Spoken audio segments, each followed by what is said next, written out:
Hi everyone. So I'm sure you were all delighted to hear the news of the 4 hostages that were rescued over the weekend. And of course, it was just such wonderful news that we really needed. But I wanted to share with you some less encouraging news as well, because I felt that I had to reflect on that. And that's the news we've just seen literally minutes ago, where the minister without portfolio in the Israeli government, Benny Gantz, has said he's resigning from the emergency government, putting Netanyahu under pressure to call an early election. Gantz said he's withdrawing from the government because Netanyahu is preventing Israel from progressing towards a true victory, saying that he had certain objectives that haven't yet been met: returning the hostages, demolishing Hamas, demilitarizing the Gaza Strip, providing a governing alternative in the Strip, returning residents of the north to their home, rehabilitating the Western Negev, and so on. Netanyahu responded, we must remain united within ourselves against the big missions that stand in front of us. And I call on Benny Gantz, don't leave the emergency government, don't give up on unity. Now, on JTV, we don't really wade into internal Israeli politics too much. We might talk about strategies and things that could work, but in terms of party politics, we don't consider it a particularly constructive thing to delve into too much.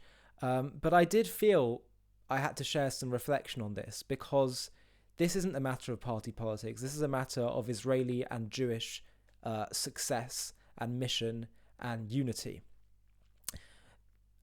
I haven't agreed personally with all the various strategies of Israel in terms of fighting this war, and we've had plenty of guests that have said, and I don't mean a moral critique, I mean a strategic critique in terms of maybe there could be more done to be bolder. There's less kind of perhaps we've expressed on JTV in the past a question of the balance of soldiers' lives versus supposed innocent civilians, when actually many civilians are complicit in Hamas. The vast majority, it seemed to be, based on polling, based on evidence, based on witnesses and testimonies, based on IDF testimonies. But nonetheless, when it comes to general unity and supporting the efforts of the government, we've said that that's absolutely essential until the war is over. It's just so obvious. We have to be united. Isn't that like one of the most obvious lessons of October 7th? That Israel was tearing itself apart prior to October 7th. And we realized how dangerous a lack of unity was.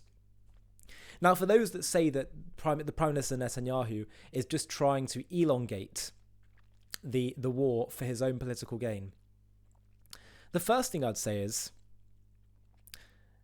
unity, even then, unity is still so important,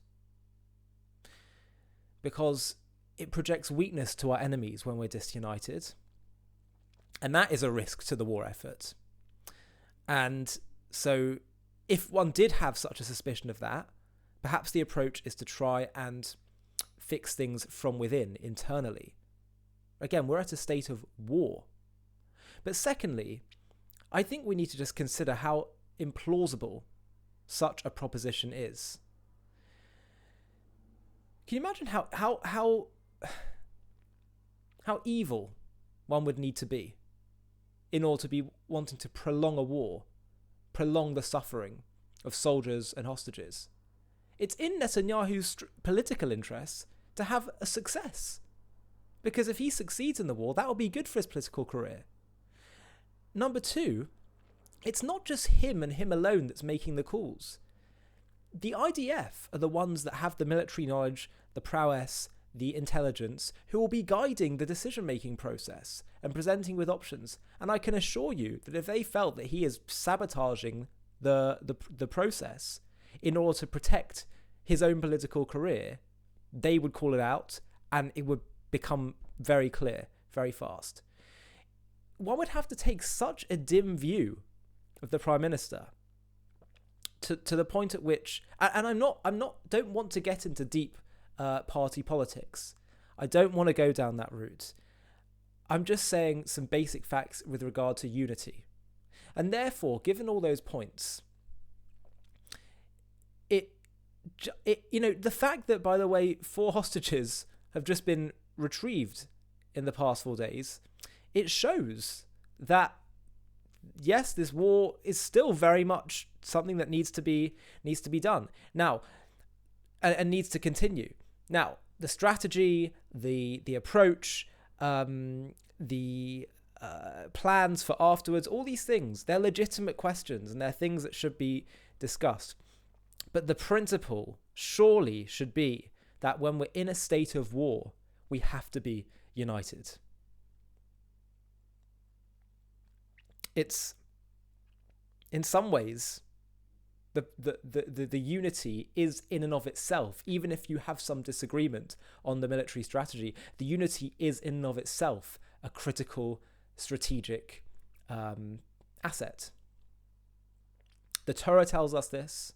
In fact, Shavuot, which we're about to celebrate this week, which celebrates the giving of the Torah, the key message of it is unity. We were united at the mountain. We were described as one being with one heart. The overriding message was, when we're united as a people, it makes us so much more meritorious, so much more strong, so much more powerful. And it just doesn't sit well with me, what I'm seeing. And I'm saying this again as someone that does not bow to Netanyahu as if he's some kind of infallible being. No. But unity in this war surely has to be the approach. And so I think that's something that needs to be considered by all of us in this process. It was the lack of unity. It was the infighting. It was all these kind of problems that led to what happened on October 7th. That was surely one of the big messages. We let our guard down. So let's not make that same mistake again. I'd like to know your thoughts. I'd welcome your thoughts. As I say, I don't want to go into party politics, so share with me your thoughts in the comments and let's continue this discussion.